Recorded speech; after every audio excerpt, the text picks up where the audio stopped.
Assalamualaikum warahmatullahi wabarakatuh. Waalaikumsalam warahmatullahi wabarakatuh. Bismillahirrahmanirrahim. Alhamdulillahi rabbil alamin. Wassalatu wassalamu ala ashrafil anbiya'i wal mursalin, Sayyidina wa maulana Muhammadin wa ala alihi wa ashabihi al-mujahidin at-tahirin, amma ba'du. Saudara-saudara kaum muslimin rahimakumullah. Pada pertemuan kali ini kita akan membicarakan riwayat Nabi Adam alaihi salam. Nabi Adam diciptakan oleh Allah dari tanah dan merupakan manusia pertama serta bapa dari seluruh umat manusia. Pada saat Allah hendak menciptakan Nabi Adam, Allah berkata kepada malaikat, "Inni ja'ilun fil ardi khalifah." Aku akan menjadikan seorang khalifah di permukaan bumi. Malaikat dengan nada sedikit protes berkata, "Ataj'alu fiha may yufsidu fiha wa yasfiku ad-dima wa nahnu nusabbihu bihamdik wa nuqaddisu lak." Tuhan, apa perlunya engkau ciptakan seorang khalifah di permukaan bumi? Kelak kalau mereka berkembang biak, kerjanya hanya akan melakukan kerusakan, menumpahkan darah, saling bermusuhan satu sama lain. Sedangkan kami, kata malaikat, sudah cukup bertasbih memuji kebesaranmu. Allah kemudian menjawab, "Inni a'lamu ma la ta'lamun." Aku lebih tahu tentang apa yang kalian semua tidak mengetahuinya. Setelah diciptakan Nabi Adam daripada tanah, ditiupkan roh, maka Allah kemudian mengajarkan kepada Nabi Adam berbagai macam ilmu pengetahuan. Wa 'allama Adam al-asma'a kullaha. Kemudian Allah mengajarkan Nabi Adam nama-nama segala sesuatu. Nama merupakan simbol daripada ilmu pengetahuan. Nabi Adam akan dijadikan khalifah di permukaan bumi. Maka dibekali oleh Allah Subhanahu wa taala al-asma'a kullaha, nama-nama segala sesuatu. Yang dimaksud di sini ialah al-ulumal katsirah, ilmu pengetahuan yang banyak. Malaikat pada mulanya protes. Kami kan sudah cukup bertasbih Tuhan. Kami kan sudah cukup memujimu. Untuk apa lagi membuat manusia sebagai khalifah di permukaan bumi? Seolah-olah malaikat tidak setuju. Allah yang maha tahu rahasia segala sesuatu memberikan vonis, aku lebih tahu tentang apa yang kalian semua tidak tahu. Oleh karena Nabi Adam dipersiapkan untuk menjadi seorang khalifah di permukaan bumi, maka dibekali oleh Allah dengan ilmu pengetahuan. Begitu Nabi Adam dan begitu kita. Karena bukan cuma Nabi Adam, kita pun oleh Allah dijadikan sebagai khalifah-khalifah di permukaan bumi ini. Yang nilai kekhalifahan kita bergantung kepada kondisi kita masing-masing. Ada orang yang menjadi khalifah level internasional, menjadi pemimpin dunia Islam. Ada orang menjadi khalifah level nasional saja. Ada khalifah tingkat kota saja. Ada khalifah tingkat kecamatan. Ada khalifah tingkat RW, RT. Sekurang-kurangnya khalifah untuk tingkat rumah tangga masing-masing. Tanpa membekali diri dengan ilmu pengetahuan, jangan berharap kita akan bisa melaksanakan tugas sebagai khalifah di permukaan bumi ini. Apapun saja, Nabi mengajarkan, man arada dunya fa'alaihi bil ilmi, wa man arada al-akhirata fa'alaihi bil ilmi, wa man aradahuma fa'alaihi bil ilmi. Siapa yang menginginkan dunia harus dengan ilmu. Yang menginginkan akhirat juga harus dengan ilmu. Yang menginginkan dunia akhirat juga harus dengan ilmunya. Tanpa dasar ilmu, maka manusia tidak akan bisa menjalankan tugas kekhalifahan. Setelah diajarkan Adam nama segala sesuatu, dikonfrontir, dihadapkan dengan malaikat. Hei malaikat, kalau tadi kamu bilang buat apa perlunya menciptakan khalifah? Nih bentuknya. Adam. Sekarang hei malaikat, coba kamu sebutkan nama segala sesuatu ini yang ada di sini ini. Malaikat berkata, Subhanaka la ilma lana illa ma 'allamtana. Ya Allah, kami tidak punya ilmu, kami tidak tahu semua itu kecuali apa yang telah Engkau ajarkan kepada kami. Kalau kamu tidak sanggup, Adam, sebutkan nama-nama semua itu. Adam menyebutkannya dengan lancar. Ketika itulah Allah memerintahkan malaikat untuk sujud kepada Nabi Adam alaihi salam. Sujud di sini bukan sujudul ibadah, sebab sujud ibadah kepada yang selain Allah haram. Tapi sujud di sini sujudut tawadhu' i'tirafan bi fadli Adam. Sujud merendahkan diri sebagai pengakuan terhadap keutamaan dan kelebihan Nabi Adam. Maka orang yang banyak ilmunya lebih utama dari orang yang hanya banyak ibadahnya. Bahkan iblis lebih takut kepada orang alim yang sedang tidur daripada orang goblok yang lagi ibadah. Model ini diceritakan dalam Ihya-nya Imamul Ghazali. Iblis masuk ke masjid mau menggoda orang lagi sholat. Sudah masuk di pojok masjid, dia lihat orang lagi tidur. Ngacir iblis keluar, cepat bener, pucat mukanya. Ketemu di jalan sama temennya. Kenapa lari, Mas?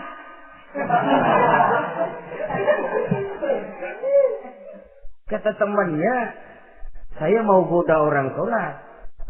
Lalu tiba-tiba di pojok masjid saya lihat ada orang lagi tidur. Saya takut betul sama itu orang. Lari saya keluar. Loh, sama yang sembahyang sampean nggak takut, kok sama yang tidur takut bagaimana? Yang tidur itu orang alim. Yang lagi sembahyang itu orang goblok. Oh, godain orang goblok, saya colek juga dia lupa sembahyang. Tapi orang alim ini saya takut betul. Ya, kalau diukur dengan malaikat waktu itu Nabi Adam, ibadahnya lebih banyak malaikat, jelas. Sudah bertasbih, sudah bertahmid malaikat. Nabi Adam baru diciptakan. Tapi kenapa Allah perintah malaikat sujud kepada Adam? I'tirafan bi fadli Adam. Keutamaan Nabi Adam. Pantas untuk diserahi tugas sebagai khalifah mengatur kehidupan di muka bumi. Kalau malaikat yang jadi khalifah di dunia ini, nggak rame dunia. Coba, malaikat, material, harta nggak perlu. Seksual nggak perlu. Dunia ini hambar. Justru dunia ini menjadi ramai setelah manusia diberikan fungsi sebagai malaikat, sebagai khalifah oleh Allah Subhanahu wa taala. Saudara-saudara kaum muslimin rahimakumullah, setelah nyata kelebihan Nabi Adam, maka Allah perintahkan Nabi Adam tinggal di surga dengan segala kenikmatan yang ada di dalamnya. Tapi lantaran sendirian, kesepian Nabi Adam ini.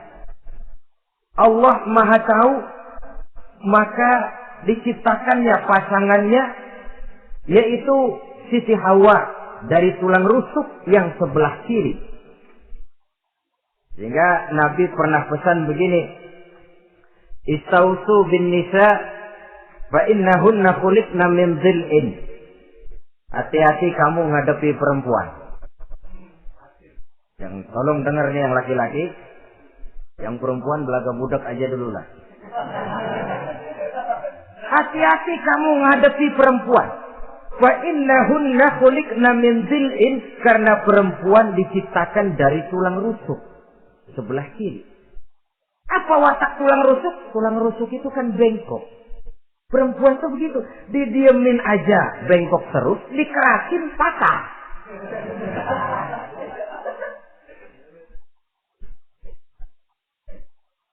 Saudara-saudara, di sini kita ambil satu hikmah bahwa ternyata yang bikin hidup terasa enak karena di sekitar kita banyak orang lain. Bodoh manusia kalau dia merasa bisa hidup sendirian. Tinggal di tengah kampung tapi gayanya gaya orang tidak mau kenal dan tidak mau tahu sama tetangga. Jangankan di dunia, di surga saja Nabi Adam karena sendiri, kesepian. Apa saudara mau tinggal di Jakarta? Apa saja di Jakarta sudahlah milik saudara. Hotel Indonesia dikasih saudara, Hotel Borobudur punya saudara, Monas buntel mau pulang.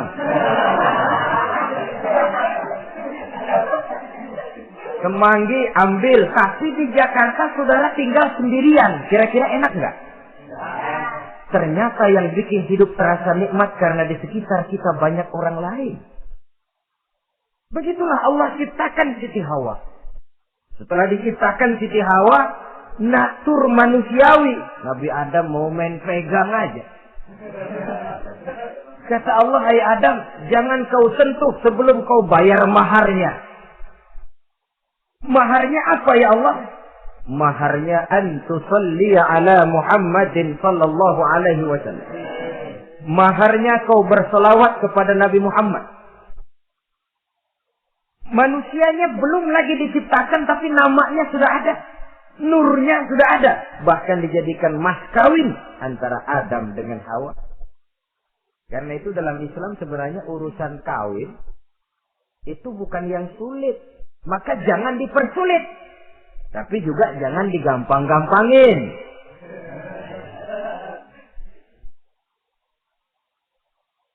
Artinya yang namanya mahar ini walaupun cuma sebentuk cincin besi kalau orang sangat tidak mampu. Bahkan dengan mengajarkan Fatihah saja sah sudah. Saya terima nikahnya Fulana binti Fulan dengan mas kawinnya saya ajarkan dia surah Fatihah. Kalau memang cerai betul, tidak punya apapun, sah sudah. Agama ini mudah, karena itu jangan dipersulit, tapi juga jangan digampang-gampangin. Setelah itu Allah memerintahkan, Ya Adam uskun anta wa zawjukal jannah. Hai Adam, kau dan istrimu tinggallah dalam surga. Wa kula minha ragadan haitsu syi'tuma. Segala makanan yang ada di dalamnya boleh kau makan. Pakaian yang aneka warna boleh kau pakai. Nikmati seluruh fasilitas yang ada di surga ini. Cuma atuk aja Adam. Yang lain boleh dah. Mau ngapa pakai atuk aja jangan. La taqraba hadhihi syajarah. Jangan kamu dekati pohon khuldi itu. Dekat saja jangan. Apalagi sampai metik. Jangan Adam. Saudara, ma'asyiral muslimin, itulah watak manusia. Kalau ada 10 persoalan, yang 9 boleh, yang 1 tidak boleh, yang tidak boleh yang bikin dia penasaran. Gua pengen tahu apa kagak boleh sih. Timbul penasaran. Apalagi iblis selalu berusaha. Sebab pada waktu malaikat disuruh sujud, semuanya sujud kepada Adam. Iblis tidak mau sujud. Tuhan tegur. Iblis, kenapa kamu tidak mau sujud? Mana mungkin Tuhan. Saya kan dibikin dari api, kata iblis. Adam dari tanah. Unsur api lebih mulia dari unsur tanah. Masa saya harus tunduk kepada Nabi Adam? Gengsi dong. Adam kan anak kemarin sore, baru dibikin. Masa saya harus tunduk kepada orang yang macam itu? Ini kan perintah aku, iblis. Kalau kau tidak mau tunduk, keluar dari surga ini. Terusir iblis dari surga karena kesombongannya tidak mau sujud kepada Adam. Nah, logika, kalau udah di surga aja sombong diusir, apalagi yang masih tinggal di pinggir kali sombong.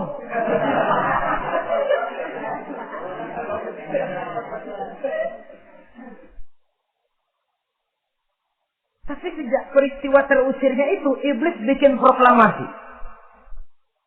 Apa proklamasi iblis? Rabbi fanzirni ila yaumi yub'atsun. Ya Allah, gara-gara Adam saya diusir dari surga. Saya minta kepadamu ya Allah, beri saya kesempatan sampai hari manusia dibangkitkan. Kata Tuhan, innaka minal munzarin. Oke, silakan. Mau apa iblis? Rabbi bima aghwaytani la uzayyinanna lahum fil ardi wa la ughwiyannahum ajma'in. Ya Tuhan, disebabkan engkau telah menyesatkan aku, akan aku hiasi mereka manusia dengan kejahatan yang ada di muka bumi ini, dan aku akan sesatkan mereka semua. Ini proklamasi iblis. Gara-gara Adam saya terusir dari surga, maka sejak saat ini Adam dan seluruh keturunannya musuh bebuyutan saya. Akan saya lakukan segala macam cara untuk menggelincirkan manusia agar mereka menjadi orang yang engkau murkai ya Allah. Kemudian Allah memberikan jawaban. Dialog ini saudara bisa lihat dalam surah Al-Hijr ayat 40, 41 sampai 44. Kata Allah apa? Inna ibadi laisa laka alaihim sultanun illa man ittaba'aka minal ghawin. Silahkan iblis. Yang lain barangkali bisa kau goda. Kecuali hamba-hambaku yang benar-benar hambaku, engkau tidak akan punya daya mempertipu mereka. Engkau tidak akan punya kemampuan menggelincirkan mereka. Kecuali kalau memang mereka sudah mau ikut pengaruhmu. Sepanjang mereka benar-benar menjadi hambaku, kata Allah, hamba Allah yang sebenarnya, mereka di luar kekuasaanmu iblis. Tapi kalau mereka sudah turun menjadi hamba harta, hamba dunia, hamba pangkat, budak jabatan, mereka itu yang bisa kau gelincirkan. Selama mereka masih tetap sebagai hambaku, kata Allah, mereka di luar jangkauan kekuatan dan kekuasaanmu iblis. Nah, sejak saat itu kan iblis selalu nyari jalan, nyari lantaran bagaimana Adam nih supaya dia tergelincir. Gara-gara dia saya diusir dari surga. Nguping terus iblis. Sampai akhirnya dia dapat berita tentang dilarangnya Nabi Adam mendekati pohon khuldi itu. Satu hari dengan muka sedih, iblis itu the best actor. Aktor ulung dia. Dengan roman muka sedih, dia datang kepada Nabi Adam dan Siti Hawa. Kata Nabi Adam, iblis, ente kok tampangnya demek amat sih?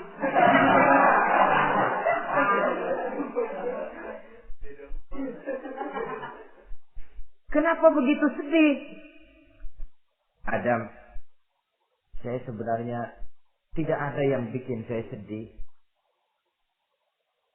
Cuma saya dapat berita bahwa engkau tidak akan selamanya di dalam surga ini. Wah Adam, kalau engkau bisa tetap tinggal di surga bersama istrimu, alangkah bahagianya saya, kata iblis. Tapi saya dapat kabar, ente nggak bakalan lama-lama di surga. Buktinya ente dilarang makan buah khuldi. Khuldun artinya kekal. Kalau kau makan buah itu, kau akan kekal di surga Adam. Tuhan nggak pengen, makanya dilarang. Wa qasamahuma inni lakuma laminan nasihin. Untuk memperkuat omongannya, sumpah si iblis. Bener Jam, saya sih ngomong cuma buat kepentingan ente. Saya sayang sama ente. Yang tahu cuma saya dah. Bicaranya seolah-olah untuk kepentingan Nabi Adam. Sebenarnya tujuannya tidak lebih menjerumuskan Nabi Adam.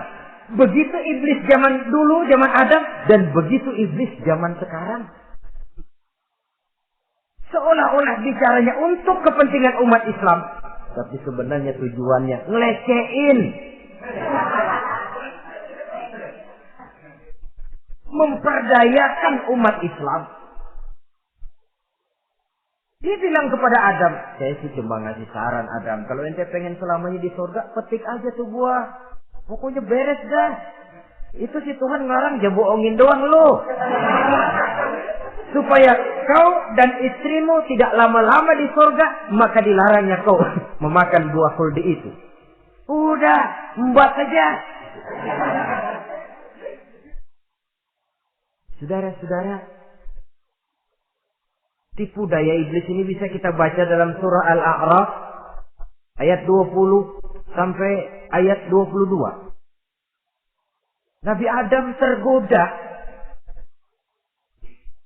ditambah oleh bujuk rayu Siti Hawa. Nabi Adam yang setengah hati itu akhirnya terpancing betul. Sebab itu perempuan, walaupun peranannya tidak begitu kelihatan, tapi memang sangat menentukan. Tidak ada seorang suami bisa sukses jadi apapun dia tanpa peran serta istrinya. Karena itu sebagai muslim, kita punya teman hidup dan kita punya lawan hidup. Siapa teman hidup kita? Dalam arti sempit, teman hidup kita istri. Kalau dia istri tentu suami yang taat kepada Allah dan Rasulnya. Dalam arti luas, teman hidup kita ialah setiap muslim. Setiap orang yang pandangan hidupnya sama dengan kita. Itu teman hidup.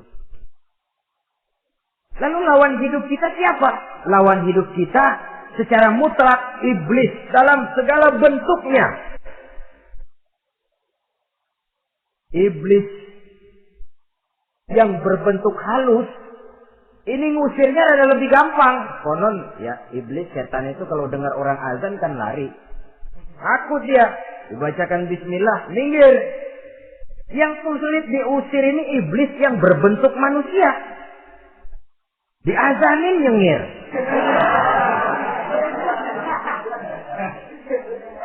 Gawat ini. Saudara-saudara,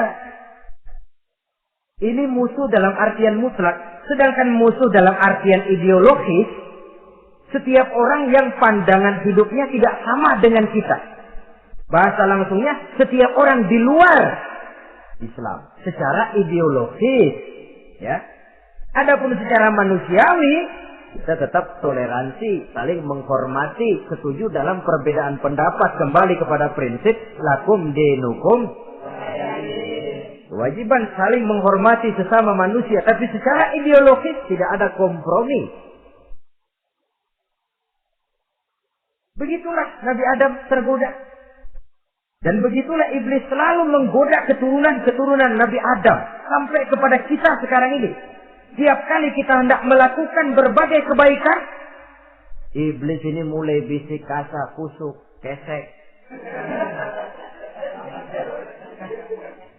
Saudara tadi dari rumah mau berangkat niat dengerin ceramah macam ini. Apa dikira iblis tidak?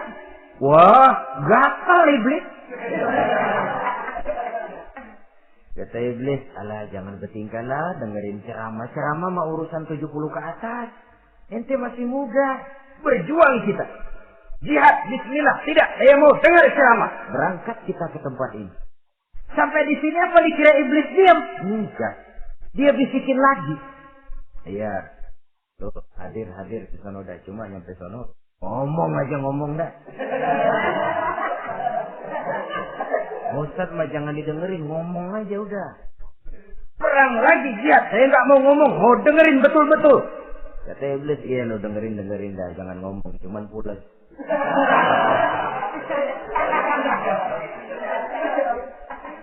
Segala macam cara dilakukan oleh iblis untuk menggelincirkan manusia. Ketika Nabi Adam mengambil buah khuldi itu, datanglah murka Allah. Adam, seolah-olah kalau bahasa kita, kelewatan kamu Adam. Dari belum ada aku ciptakan kau. Barangkali kau merasa kesepian, aku ciptakan Hawa. Aku tinggikan derajatmu dari malaikat sampai malaikat sujud kepadamu. Aku perintahkan kau tinggal di surga dengan seluruh fasilitas yang ada di dalamnya. Cuma satu yang aku minta. Jangan dekati pohon khuldi, engkau tidak sanggup Adam.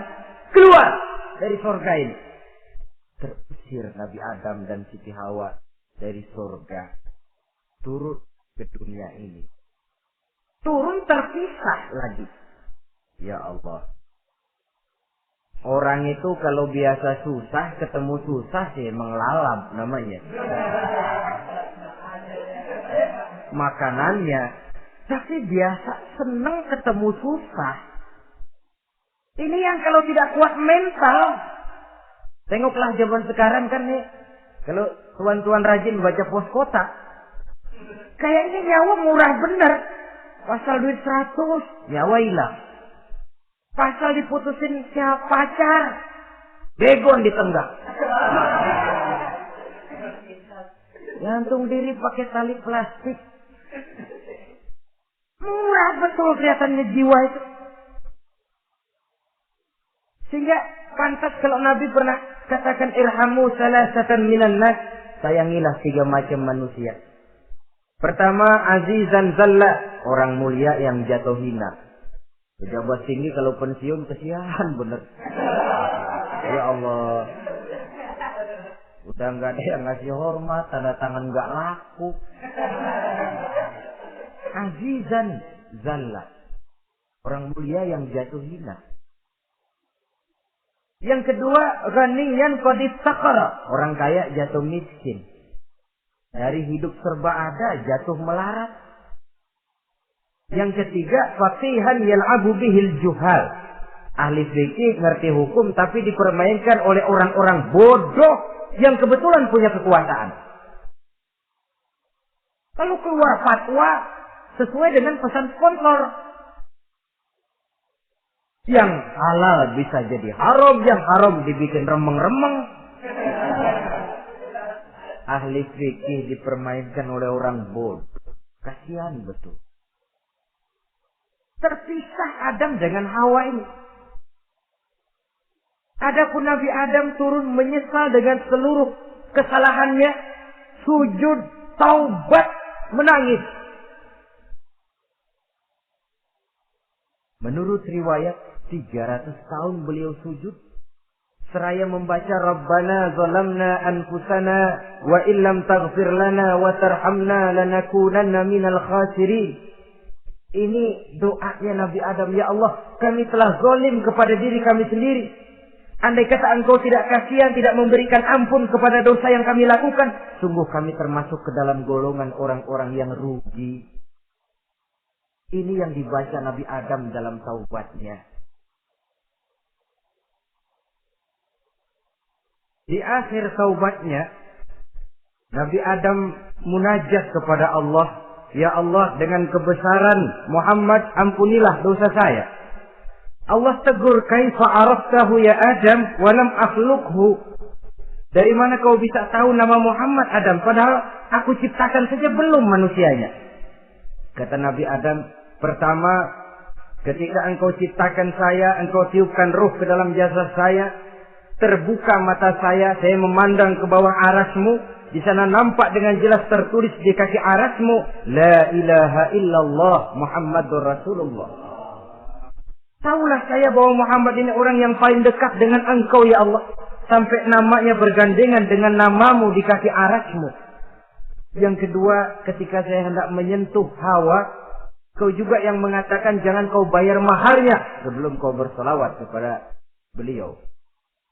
Saudara hadirin yang saya hormati, Nabi Adam diterima taubatnya oleh Allah. Kemudian dipertemukan kembali dengan Siti Hawa setelah sekian lama berpisah.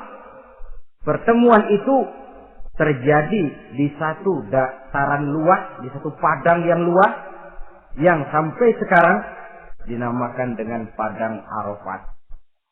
Tempat para ibadah haji melakukan wukuf, yaitu puncak pelaksanaan ibadah haji. Dan pertemuan itu sendiri terjadi di atas sebuah bukit kecil yang diabadikan dengan nama Jabal Rahmah di kawasan Arafat itu.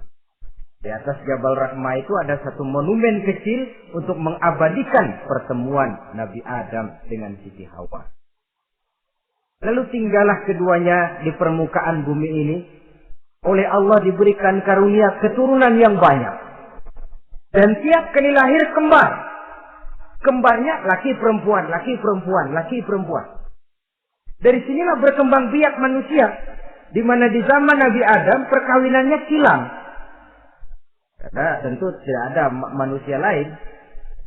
Perkawinan silang itu artinya kalau si A dan B, A ini laki, B perempuan, kemudian lahir kembar kedua antara C dengan D, maka begitulah yang A dikawinkan dengan D, yang C dikawinkan dengan B. Perkawinan silang. Tidak boleh perkawinan yang kembar sama di waktu dilahirkan. Nah, di antara putra-putra Nabi Adam yang kemudian juga membuat sejarah, yaitu Habil dan Qabil. Habil, saudara kembarnya namanya Labuda, perempuan. Qabil, saudara perempuannya Iklimah. Menurut hukum perkawinan waktu itu harus silang. Habil harus kawin dengan Iklimah dan Qabil harus kawin dengan Labuda. Tapi Qabil protes. Dia kepengen kawin dengan saudara kembarnya sendiri. Dalam arti yang sama-sama dilahirkan dengan dia, yaitu Iklimah. Kenapa? Karena kebetulan rupa Iklimah ini lebih cantik daripada Labuda. Protes kepada ayahandanya Nabi Adam. Apa? Saya tidak terima, saya harus kawin dengan Iklimah. Tidak, Qabil, kamu harus kawin dengan Labuda. Enggak mau. Kenapa dengan Labuda? Kurang kece.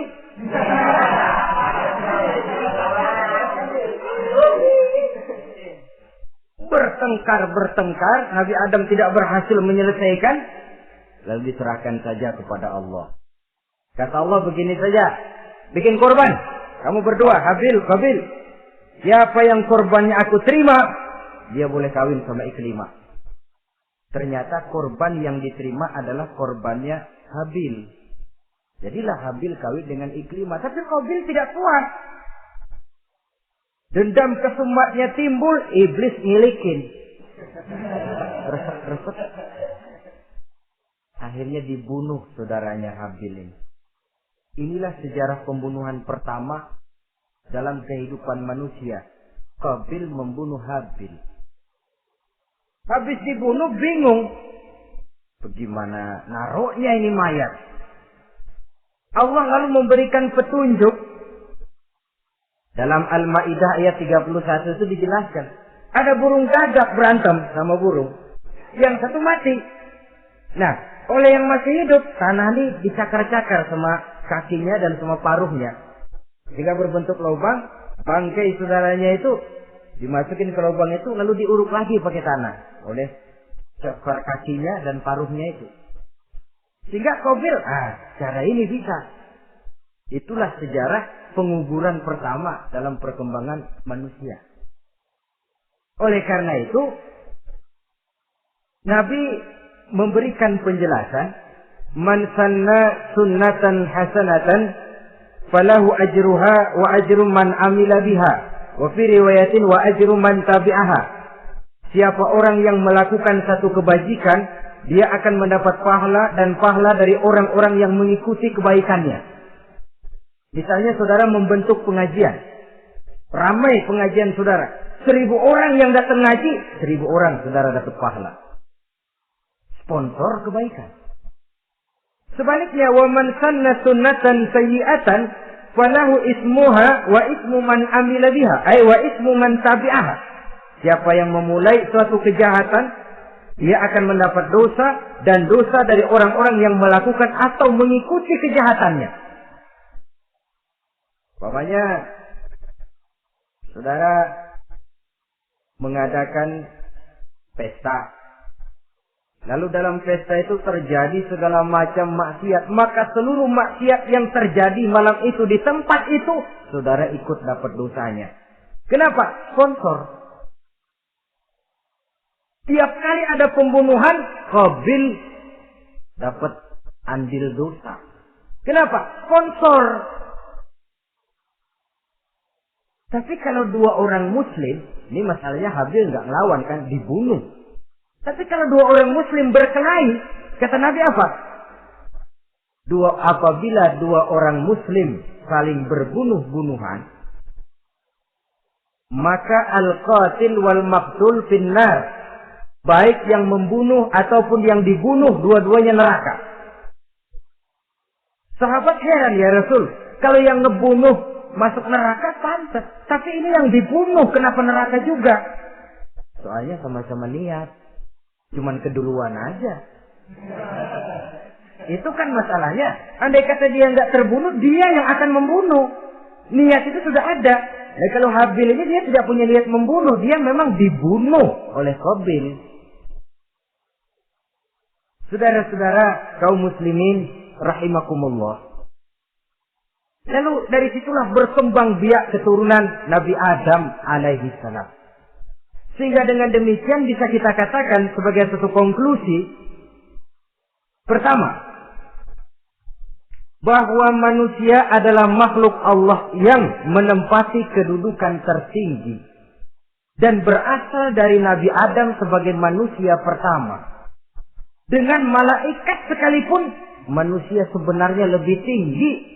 Kapan? Kalau dia tetap benar-benar sebagai hamba Allah. Yang membekali diri dengan ilmu pengetahuan. Laqad khalaqnal insana fi ahsani taqwim. Kami ciptakan manusia dalam bentuk yang paling baik. Dan ketinggian manusia itu tidak ditentukan oleh bahan-bahan dari mana manusia diciptakan. Tapi ditentukan oleh adanya roh yang ditiupkan ke dalam jasadnya. Dan kemampuan yang ditimbulkan oleh nilai-nilai rohaniah tadi. Kalau secara biologis kita ini semua bahannya sama. Dari saripati mak tanah yang menghasilkan buah yang dimakan oleh mak bapak kita. Membentuk hormon, menghasilkan sperma. Terjadi kerjasama yang baik antara ibu dan bapak. Sehingga kemudian melahirkan kita ke alam dunia ini. Secara biologis bahan kita sama. Dan tidak itu yang menentukan ketinggian manusia. Walaupun keturunan juga mempengaruhi. Sebab sekarang ada istilah ramai orang bicara bayi tabung. Dan majelis ulama sudah memberikan fatwa kalau spermanya itu berasal dari sang bapak, tidak jadi masalah. Tapi kalau dari orang lain, haram. Yang lebih celaka lagi di negara maju, tidak lewat proses alam rahim. Jadi dalam satu tabung yang diberikan suhu yang mirip dalam kandungan, di situ dipertemukan antara sperma, air mani laki-laki, dengan ovum, air mani perempuan.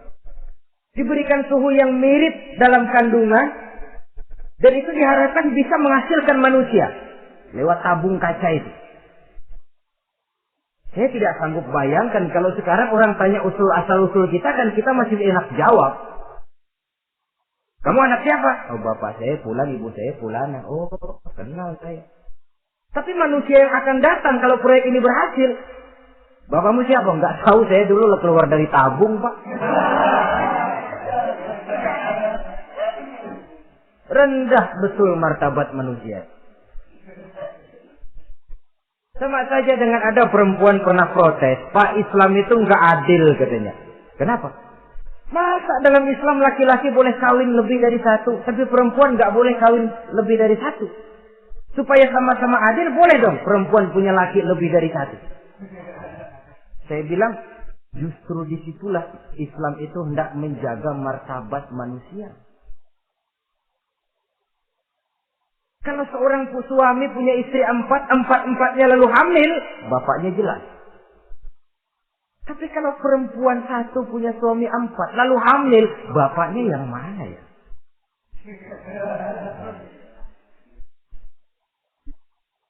Rendah martabat manusia.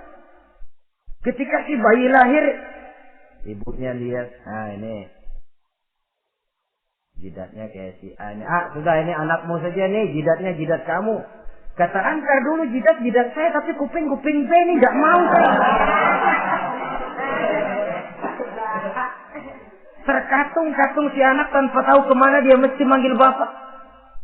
Ibu daftarin anak ke sekolah, Pak Guru tanya lagi, ini bin siapa, Bu? Bingung lah, udah tulis Bu, bin rame-rame.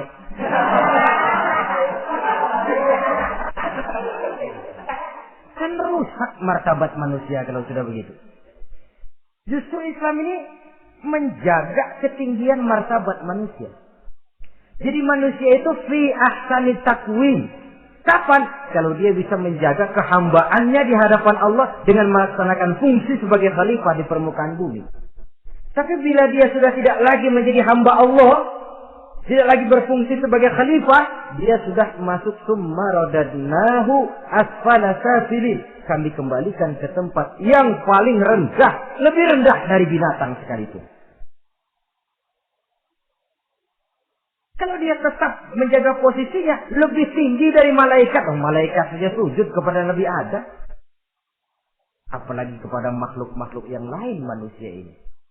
Tapi kalau dia tidak pandai, lebih rendah daripada binatang. Inilah uniknya makhluk bernama manusia.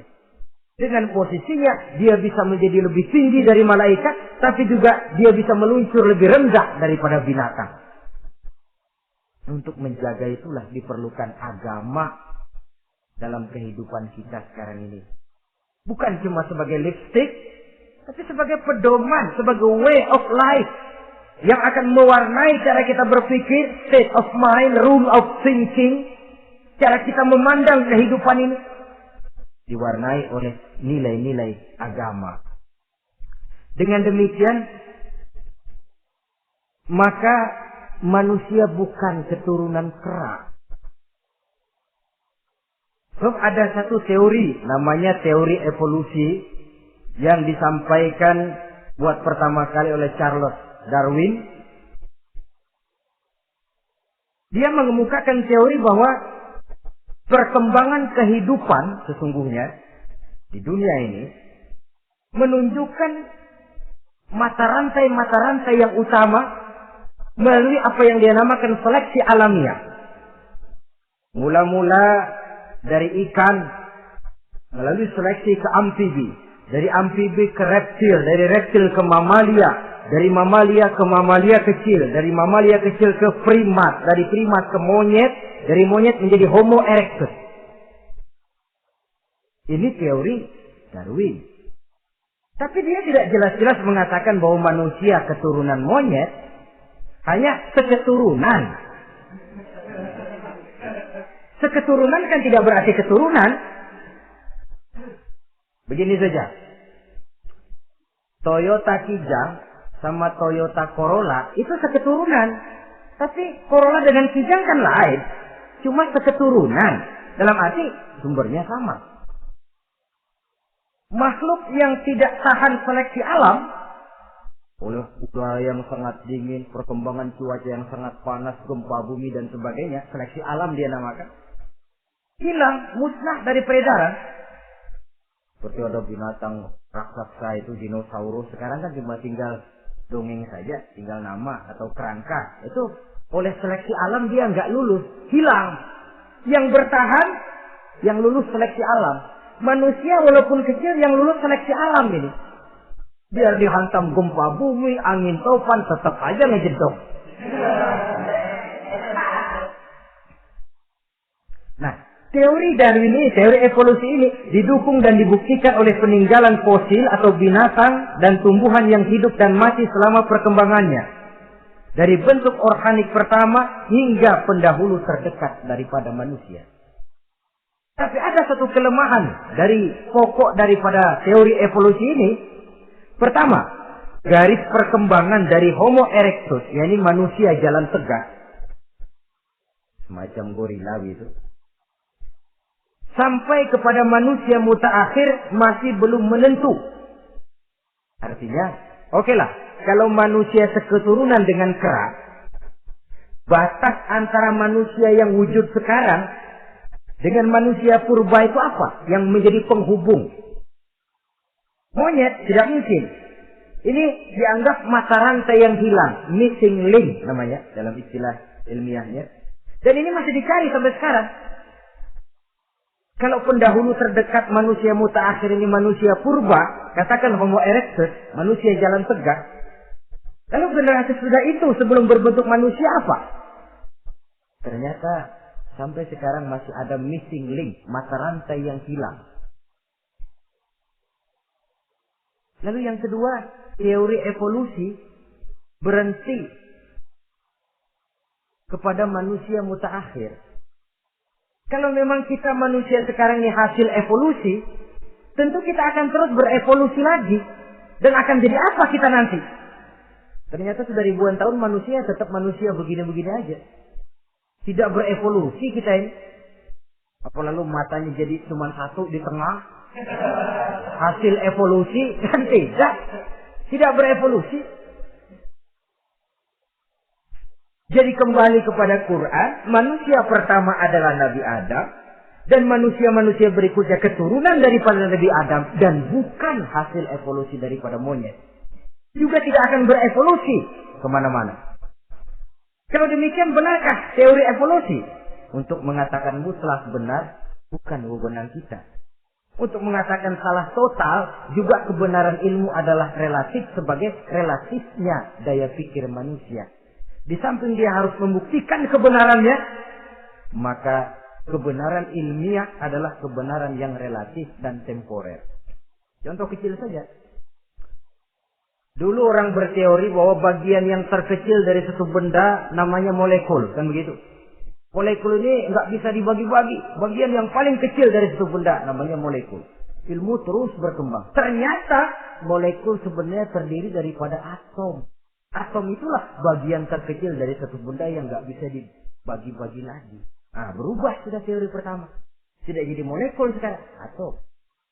Belakangan rupanya atom masih tersusun dari partikel-partikel. Partikel inilah bagian yang terkecil dari satu benda. Berubah lagi sudah. Dan tidak mustahil akan ada penemuan bahwa partikel pun masih bisa dibagi-bagi lagi. Begitu juga dengan teori evolusi ini. Sehingga beberapa ahli semacam Dr. Charles Oxnard, Dr. Jane Paul Helleth dari Chicago dan California, mereka sudah membantah teori evolusi ini. Namun masalah paling pokok dari kita ialah kita diciptakan oleh Allah berasal dari Nabi Adam alaihi salam. Nabi Adam diciptakan dari tanah. Dan kita bukan hasil dari evolusi, juga tidak akan berevolusi. Nah, lalu kepada makhluk bernama manusia diberikan fungsi sebagai khalifah di permukaan bumi ini. Ini yang dulunya malaikat protes. Sebagai khalifah, tugas kita apa? Khalifah Allah di muka bumi. Menerjemahkan sifat Allah sesuai dengan batas-batas kemanusiaan kita. Allah Maha Pengasih. Berusaha kita pengasih kepada makhluk sesuai dengan batasan manusiawi kita. Allah Maha Menolong. Ringan tanganlah kita menolong orang yang memerlukan sesuai dengan batas kemampuan kita. Fungsi khalifah. Untuk bisa berfungsi sebagai khalifah secara baik, kita harus mempunyai modal yang dinamakan ilmu pengetahuan. Dan Islam sangat menggalakkan itu. Jauh dulu 14 abad yang lalu, dari desa kecil yang bernama Mekah yang peta belum muat, orang di dunia belum kenal, sudah keluar seruan utlubil ilma walau bisin, tuntutlah ilmu walaupun di negeri Cina. Ngomong Cina di Mekah, padahal Mekah waktu itu belum masuk peta, belum dikenal orang. Sudah ada revolusi ilmu dan budaya. Belajar walaupun harus nyebrang ke negeri Cina. Lalu ada lagi misalnya alimu auladakumus sibahata warrimayah, kata Nabi. Ajarkan anakmu renang dan lempar lembing, lempar cakram, olahraga. Satu tanda Islam agama masa depan. 14 abad yang lalu di Saudi Arabia, Nabi mengajarkan ajari anakmu berenang. Kalau Islam agama untuk orang Arab saja, mau berenang di pasir. Tapi wawasan pandangannya luas. Bahwa Arab sebagian besar memang Islam, betul. Tapi Islam bukannya Arab, itu juga jelas. Sepanjang kita masih menjadi khalifah Allah, maka sepanjang itu kita fi ahsani taqwim. Nah, sebagai khalifah Allah kita bertugas membudidayakan alam ini. Kita kadang-kadang terlalu ada ayat wa ma min dabbatin fil ardi illa 'ala Allahi rizquha. Semua yang melata di muka bumi dijamin rezekinya oleh Allah. Ayat itu betul. Hak karena datang dari Allah.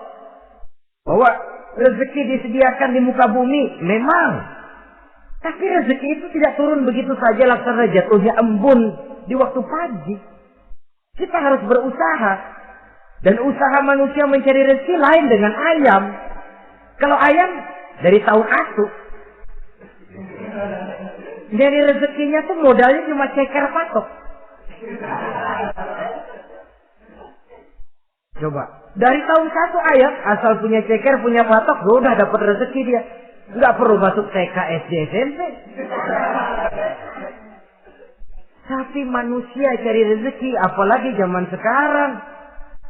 Persaingan hidup tajam, lapangan kerja sulit, tensi ekonomi tinggi. Masuk sekolah urusan, tamat sekolah urusan. Kadang-kadang dilema juga. Masuk perguruan tinggi negeri sulitnya setengah mati kayak unta masuk ke lubang jarum. Masuk perguruan tinggi swasta yang favorit biayanya selangit. Artinya tanpa membekali diri dengan ilmu, keahlian, skill, kemampuan, fungsi sebagai khalifah sulit untuk bisa kita laksanakan. Saudara-saudara kaum muslimin yang berbahagia. Kalau fungsi khalifah ini mampu kita laksanakan, iblis putus asa sudah. Sebagai khalifah di satu pihak kita menyembah hanya kepada Allah, di lain pihak kita membudidayakan alam ini. Ada apa sih di perut bumi? Minyak, gas, timah, emas. Ada apa sih di lautan? Pelajari lewat oceanografi, membudidayakan alam. Air sungai supaya arusnya nggak mengalir mubazir, ada manfaatnya, bisa menimbulkan energi yang menghasilkan tenaga listrik, bisa mengairi persawahan, irigasi. Bikin apa? Bikin dam, membudidayakan alam. Tapi juga mengislamkan budidaya itu. Bahasanya mengkulturkan natur, mengislamkan kultur. Membudidayakan alam dan mengislamkan budi dan budaya manusia. Sehingga apapun yang kita kelola dari alam ini nantinya akan untuk menunjang tugas sebagai khalifah, sujud kepada Qadhi Rabbul Jalil. Saudara-saudara, maka bersyukur kita oleh Allah dijadikan manusia. Tidak pesan, terima beres, cantik. Dari segi biologis maupun psikologis, tidak ada makhluk secantik manusia. Dibekali dengan agama, di samping akal. Sehingga agama membimbing akal agar sampai kepada kebenaran yang hakiki. Kita sebagai keturunan Nabi Adam memegang fungsi khalifah. Jadi jangan main-main loh, kita ini turunan Nabi betul ini. Saudara-saudara yang hadir semua di depan saya ini, termasuk saya, kita gini, turunan Nabi kita ini. Nabi Adam. Jangan main-main loh, turunan Nabi gini-gini. Nabi Adam.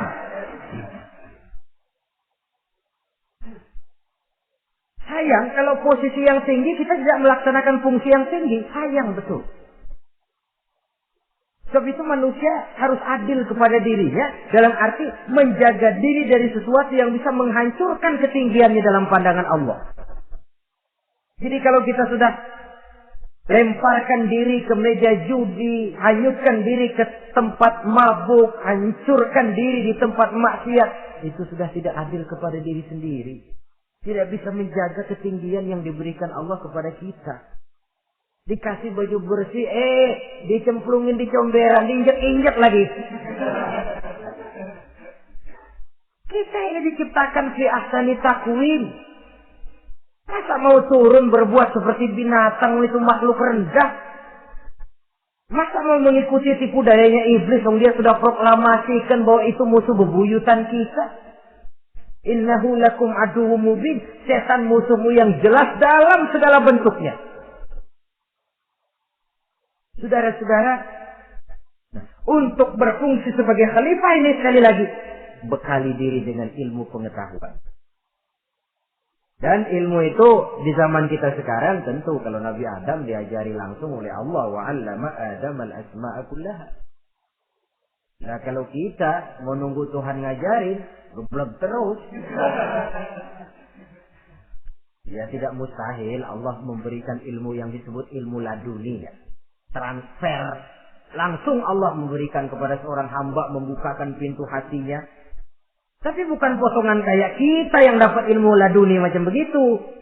Satu contoh, menurut ceritanya, Hadratusnya Syekh Hasyim Asy'ari itu kan ngaji beliau kepada Kiai Khalil Makalan Madura. Kiai Khalil ini Bali 2 tahun berguru di sana, nggak diajarin apa-apa.